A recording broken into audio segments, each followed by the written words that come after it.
Hello, my name's Alice McGlashan. I'm the current president of the Small Farmers Network Capital Region Group. When we first came together and brainstormed ideas for this grant opportunity, the Increasing Resilience to Climate Change grant, we were surrounded by bushfires, engulfed in thick smoke. We were in the middle of a really bad drought. Bores were running dry, dams were empty, there was no food on the ground for livestock, wildlife was suffering and dying. Since then, we've had all sorts of different challenges, including huge rainfall events, floods, COVID, such that we've had to pivot some of the planned events that we had anticipated to run as face-to-face, online as webinars. However, we've discovered that this is actually a great way to help people gain new knowledge, because some people aren't able to come to face-to-face workshops and or don't live in the area, and so that's a great way to spread the knowledge and increase the learnings gained from such grant opportunities as yours. This video will tell stories of two landholders who attended some of the Increasing Resilience to Climate Change grant-funded workshops and webinars, and how they've applied their new knowledge on their rural properties, either immediately or in planning for future activities. Thank you so much for your support. So I recently attended the Pastures for the Future paddock walk, and really it gave me a whole lot of information that was at the time quite overwhelming, but it gave me a whole lot of skills that I'd been wishing to add to my bag of tricks. And with looking after our farm here, we learnt how to identify a number of different pasture species, but also it just gave me the confidence to look at the characteristics of different pasture species so that we could identify them out here in our pastures. After moving from a different area, we've got a whole lot of different pastures in this area that I'm not familiar with, and I found looking through the books quite overwhelming and difficult to distinguish between the different species. Whereas now I think I've got the skill set to be able to do that.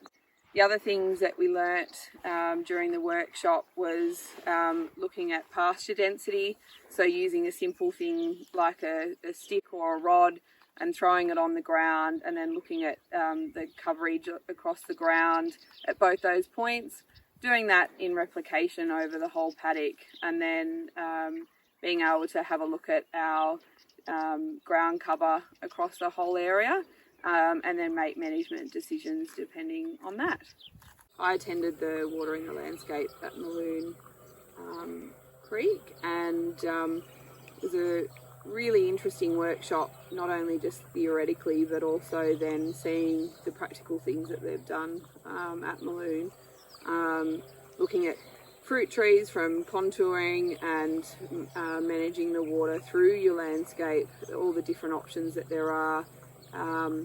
But it gave us a bit of a taste of what things that we could do here, considering that we have a whole lot of water management issues here on the farm. At the present time, we've already got a number of different swales along contour that were used previously here when the farm was gold mined. And when we first moved here, we were in drought, so we weren't actually able to see how the water moved through the landscape. We could only sort of guess from the different plant species that were growing as to where water might move. Also, the thing that we noticed during the drought was that up higher on our land, that it was very, very dry, and whilst we had water on the property, it was down lower. So what we're attempting to do when we start doing the earthworks is build contours up higher on our land, plant more vegetation up higher on the land to try and keep the fertility and the water up higher. And whilst I'd read about all these things in Peter Andrews' books and whatnot, going to the workshop really gave me, and seeing Jenny's presentation at the workshop after visiting her property, it made it, it sort of put it into context for us and has given us the confidence that we'll be able to start practicing some of these techniques on our own farm. Hi, we're Sam and Frank. We're here, and Hank the dog, yep. We're here on Norton Road in Wombourne. We've done at least one Small Farms Network in the last year, and that was the cultural burning workshop with Ben Barber. It was at Birkenburn, and it was in a forest woodland.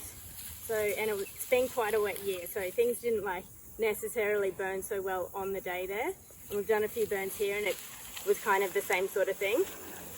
Because it was such a wet year, it didn't burn so well this time round. But the theory that we got on the day, and the just actually being there, getting to play with fire with a whole heap of people feeling so comfortable about it, and with so much knowledge in the space, I think it really gave us the comfort to try it ourselves at home, I guess. And so what we're standing in here right now, we didn't burn here. So obviously, being such a wet year, there's plenty to burn this year, this season coming. Yeah. And maybe we'll just take a little wander down a bit further, and we'll get into a place where we did burn all the wallaby grass seed heads off. So all this top stuff, we burnt all that off in winter. So this we're about to walk into was a little containment line we made, and then everything in that direction we burned or tried to burn. Yeah. That's our neighbour's fence. So that's a kangaroo-proof fence that we put up a few years ago. So there's a few different management differences that are going on between the neighbour's place and us. So this is all red anthed wallaby grass. You can see it up the top there in its yellow unburnt state, but everything up to there we burnt 6 months ago, and you can see how much greener it is. Yeah, I mean, I think one of the biggest things for us, obviously, especially with managing the kangaroos, there is an increased fuel load.